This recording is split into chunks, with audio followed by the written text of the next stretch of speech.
marzo, el 20 de diciembre de 1994, los mexicanos sufrimos el trauma de una catástrofe económica inesperada y repentina.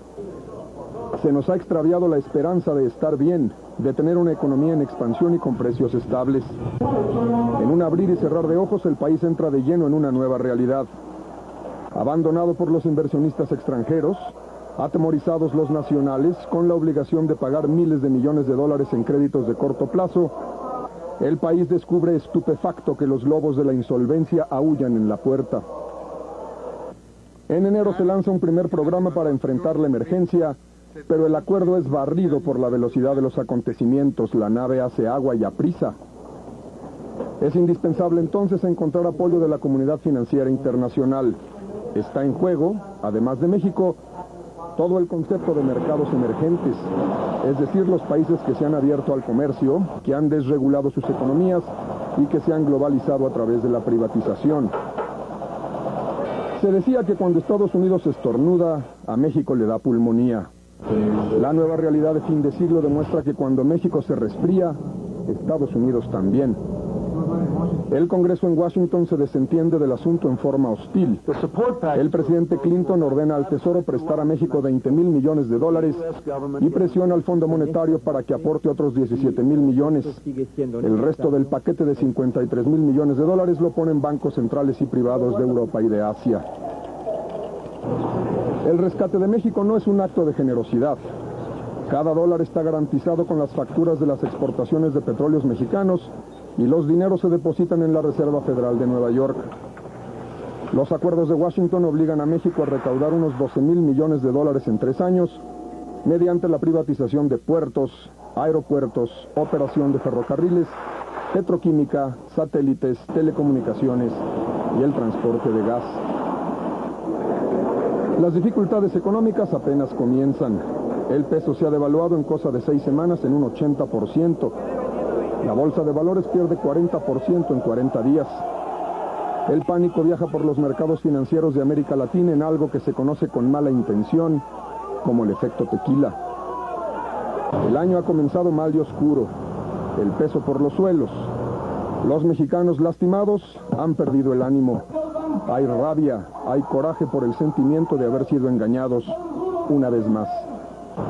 La devaluación lo arrastra todo. Jaime Serrapuche pierde el empleo como secretario de Hacienda y se enfrenta a una nueva realidad en la Universidad de Princeton, en donde aún consideran que está capacitado para dar clases de economía. En los primeros meses del año, la profundidad de la crisis es insondable.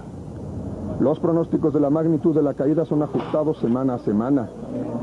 La contracción económica, que se anticipa entre 2 y 4 puntos del producto, resulta ser de más del 7% del Producto Interno. No se ha experimentado tal daño económico desde 1932. La última vez que los mexicanos sufrieron un quebranto de esta magnitud fue cuando nuestros abuelos eran hombres y mujeres jóvenes. El desfile obrero del 1 de mayo se suspende por primera ocasión en 70 años. El balcón central de Palacio Nacional vacío y sus ventanales cerrados. Las cifras no pueden esconder la durísima realidad. Quizá 2 millones de mexicanos que comenzaron el año con trabajo lo perdieron. Los afortunados, los que no fueron lanzados a la calle, ven cuadrar las cuentas en su contra, frente a una inflación de 55%, aumentos salariales que en el mejor de los casos se aproximan al 20%. Miles de empresas se han visto en serios aprietos. Cientos han cerrado, comenzando con las que se dedicaban al comercio de productos extranjeros. La falta de confianza inhibe la inversión, que se desploma estrepitosamente. Para cumplir con el Fondo Monetario, el gobierno corta gastos y aumenta los precios de gasolinas y electricidad y sube el IVA de 10 a 15%. Del 10 al 15%. Millones de mexicanos que habían creído en la promesa del crecimiento, que compraron boleto al viaje de la prosperidad, adquieren de pronto la condición de náufragos en el hundimiento financiero. Se han visto traicionados por la nueva realidad. El automóvil adquirido con crédito regresa al banco. La casa, el rancho, el departamento, la fábrica recibe notificación de embargo, con la angustia para la esposa y los hijos y con la humillación que representa para el jefe de la familia. La tarjeta de crédito, pasaporte a una vida más holgada, se convierte en piedra al cuello de millones que súbitamente descubren la multiplicación de los réditos cuando estos pasan del 20 al 100% anual. Desestimado por las autoridades y combatido por los banqueros, un movimiento popular de organizaciones sociales pero con tintes de oposición crece como la espuma. El Barzón aglutina a miles de personas que simplemente no pueden pagar. Luego se le irán agregando otros que por la moda, por una especie de cultura de no pago, se aprovechan de la situación. La crisis bancaria amenaza con oprimir a toda la economía. Un primer intento de recomponer los adeudos mediante una entelequia conocida como el UDI, copiada del modelo chileno, resulta ser un fracaso. Más tarde surgiría el Acuerdo de Apoyo a Deudores, el ADE, que resuelve el problema de deudores modestos y aún así tendrá un costo para el gobierno de $2.000 millones. Hablar de carteras vencidas se convierte en cosa cotidiana incluso para quienes rara vez ponen un pie en el banco. Los bancos se encuentran en una pinza, no cobran, pero tienen que pagar réditos a sus depositantes. Resultado, prácticamente todos están en problemas, muchos pierden su capital y se colocan en estado de quiebra técnica. El gobierno se ve en la necesidad de responder por todos los quebrantos y el problema se agrava por las pillerías y desfalcos en bancos como Unión y Banpaís, cuyos dueños se encuentran prófugos u ocultos.